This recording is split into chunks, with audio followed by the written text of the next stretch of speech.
Jusqu'où doit-on aller pour trouver un travail?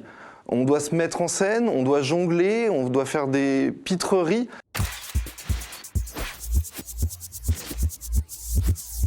Je suis Mathieu Mollard, je suis journaliste et rédacteur en chef du site d'information streetpress.com. This is the Job, c'est un dispositif de recrutement qui a été mis en place par plusieurs agences de Pôle emploi. On peut voir des candidats qui sont debout, au milieu d'une pièce, avec parfois une feuille entre les mains. Il y a des recruteurs assis derrière une table, mais qui tournent le dos aux candidats. Sur la table, il y a des buzzers pour buzzer ces candidats si le profil intéresse. Et sur le mur, derrière, est projetée l'affiche de l'événement qui reprend intégralement la charte graphique de l'émission de télé. Et même le nom, This is the Job, est inspiré du nom de l'émission de télécrochet, This is the Voice. On est dans une mécanique qui est celle d'un jeu. C'est une mise en scène qui vraiment est humiliante pour le candidat. Il s'agit essentiellement de personnes qui travaillent dans des agences d'intérim et qui proposent des emplois, somme toute, précaires. Des emplois d'ouvriers, de caristes, de manutentionnaires ou pour travailler dans un abattoir. Et dans certains cas, quand les gens ne sont pas recrutés ou quand leur profil ne correspond pas de l'avis de ces recruteurs, on leur propose une sorte de stage, une initiation dans l'entreprise et même pas un véritable travail.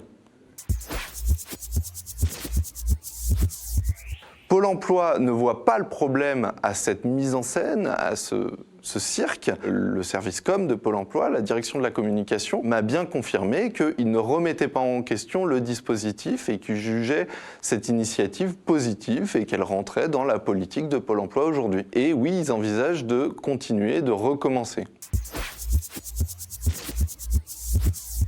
Depuis plusieurs années, au sein de Pôle emploi, mais aussi au sein de nombreuses entreprises, il y a ces nouveaux modes de recrutement et ces nouveaux modes de management. J'ai entendu parler d'une adaptation de Pékin Express, baptisée Nîmes Express, ou une adaptation de Top Chef, appelée Pôle Chef, mais aussi tout un tas d'événements autour du sport, ou des courses d'orientation, et sous couvert de coolitude, de mise en scène sympa, le chômeur devient un produit qui doit se vendre, devenir un acteur ou un clown dans un vaste spectacle pour espérer qu'on daigne lui offrir un travail.